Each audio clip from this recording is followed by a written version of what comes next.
আদি পুস্তক ৭ম অধ্যায়।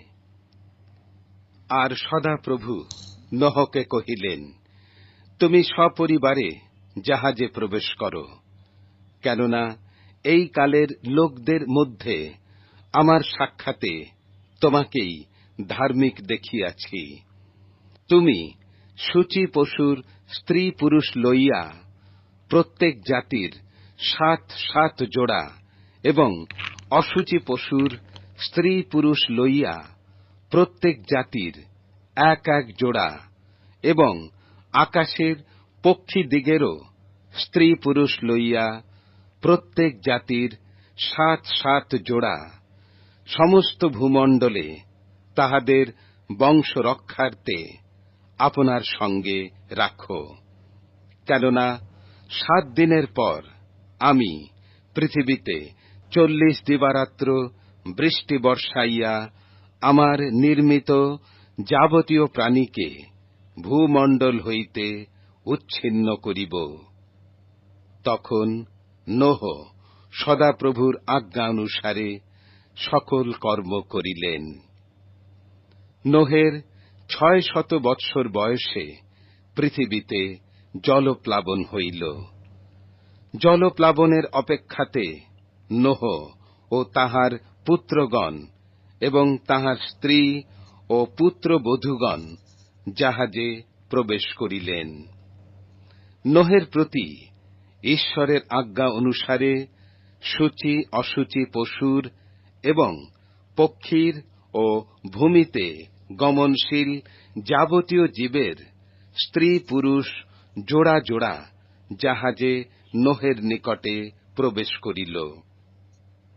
পরে সেই ৭ দিন গত হইলে পৃথিবীতে জলপ্লাবন হইল। নোহের বয়সের ৬০০ বৎসরের ২য় মাসের ১৭ দিনে মহাজলধির সমস্ত উনুই ভাঙিয়া গেল এবং আকাশের বাতায়ন সকল মুক্ত হইল। তাহাতে পৃথিবীতে ৪০ দিবারাত্র মহাবৃষ্টি হইল।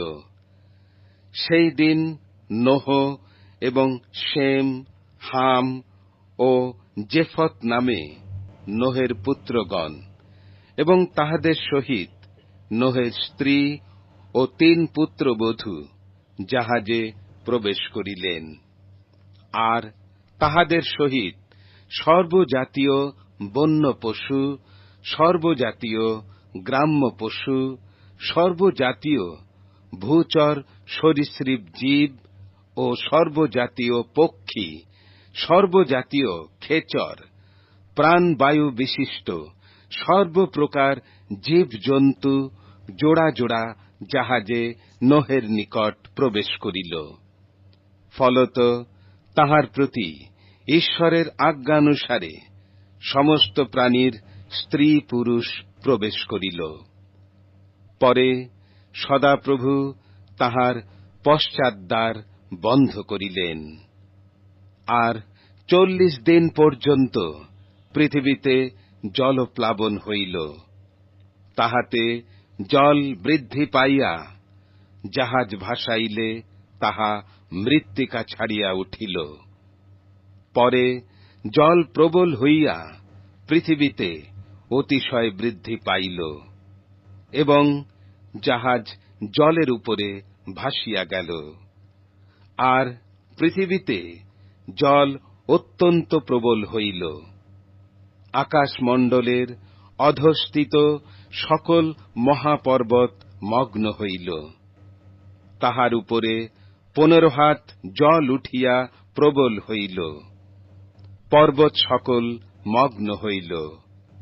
তাহাতে ভূচর যাবতীয় প্রাণী, পক্ষী, গ্রাম্য ও বন্য পশু, ভূচর সরীসৃপ সকল এবং মনুষ্য সকল মরিল। স্থলচর যত প্রাণীর নাসিকাতে প্রাণবায়ুর সঞ্চার ছিল সকলে মরিল।